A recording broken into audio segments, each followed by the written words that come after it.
Caesarean delivery കഴിഞ്ഞ് എത്ര ദിവസത്തിന് നമുക്ക് പ്രസവരക്ഷ തുടങ്ങാൻ പറ്റും? നേരത്തെയൊക്കെ സിസേറിയൻ ഡെലിവറി കഴിഞ്ഞ് 45 ദിവസം കഴിഞ്ഞ് പ്രസവരക്ഷ തുടങ്ങാനായിരുന്നു മിക്കവരും പറയാം. കാരണം ഇവർ വേലത്തിമാർ വന്ന് കുളിപ്പിക്കുന്നു, ഇവർക്ക് ആ വൂണ്ടിനൊരു ഇൻഫെക്ഷൻ വന്നാലോ അല്ലെങ്കിൽ എന്തെങ്കിലും ഒരു ഇഷ്യൂ വന്നു കഴിഞ്ഞാൽ അത് ഹാൻഡിൽ ചെയ്യാൻ അറിഞ്ഞുകൂടാ, അത് ഐഡൻറ്റിഫൈ ചെയ്യാനും പറ്റുന്നുണ്ടായിരുന്നില്ല. അപ്പോൾ ഡോക്ടേഴ്സിൻ്റെ അടുത്തുള്ള ഫസ്റ്റ് റിവ്യൂ വരുന്ന മിക്കവാറും 45th ഡേ അല്ലെങ്കിൽ 6 വീക്സിനുള്ളിലാണ്. അപ്പോൾ ആ റിവ്യൂ കഴിഞ്ഞ് കഴിയുമ്പോൾ പ്രസവരക്ഷ സ്റ്റാർട്ട് ചെയ്യണോ വേണ്ടിയോ എന്ന് ഡോക്ടർ പറയാറുണ്ട്. ഇപ്പോൾ നമ്മൾ പ്രസവരക്ഷ ചെയ്യുമ്പോൾ നമ്മൾ ഡോക്ടേഴ്സ് വീക്ക്ലി പോയിട്ട് റിവ്യൂ എടുത്തിട്ടാണ് നമ്മൾ പ്രസവരക്ഷ സ്റ്റാർട്ട് ചെയ്യുക.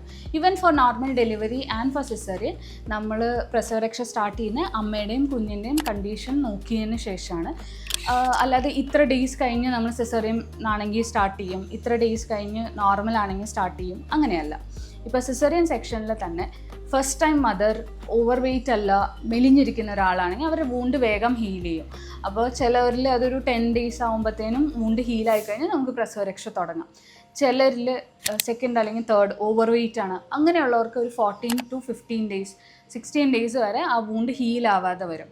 അങ്ങനെ ആകുമ്പോൾ നമ്മൾ കുറച്ചും കൂടി ലേറ്റ് ആയിട്ടാണ് പ്രസവരക്ഷ തുടങ്ങുക. അതുപോലെ തന്നെ ഒരു ഡയബറ്റിക് മദർ ആണെങ്കിൽ നമ്മൾ വൂണ്ട് കംപ്ലീറ്റ്ലി ഹീലായി എന്ന് ഉറപ്പ് വരാണ്ട് നമുക്ക് സ്റ്റാർട്ട് ചെയ്യാൻ പറ്റില്ല. ബേബി ആക്റ്റീവ് ആവാണ്ട് നമുക്ക് ബേബീനെ കുളിപ്പിച്ച് തുടങ്ങാൻ പറ്റത്തില്ല. അപ്പോൾ ഇങ്ങനെയുള്ള കാര്യങ്ങൾ നേരത്തെ എക്സാമിൻ ചെയ്യാനായിട്ട് അവർക്ക് പറ്റുന്നുണ്ടായിരുന്നില്ല. അതുകൊണ്ടാണ് അത്രയും ലോങ് ടേം നമ്മൾ സിസേറിയൻ കഴിഞ്ഞിട്ട് പ്രസവരക്ഷ നീട്ടി വെച്ചുകൊണ്ടിരുന്നത്. പക്ഷേ ഡെലിവറി കഴിഞ്ഞ് ഫസ്റ്റ് 40 days ആണ് സൂത്തിക എന്നൊരു പെണ്ണിനെ വിളിക്കുന്നത്. അപ്പോൾ ആ ടൈമിൽ കൊടുക്കേണ്ട ട്രീറ്റ്മെൻറ്റ് നമ്മൾ ആ സമയത്ത് കൊടുക്കുമ്പോൾ അതിൻ്റേതായ ബെനിഫിറ്റ് ഉണ്ട്.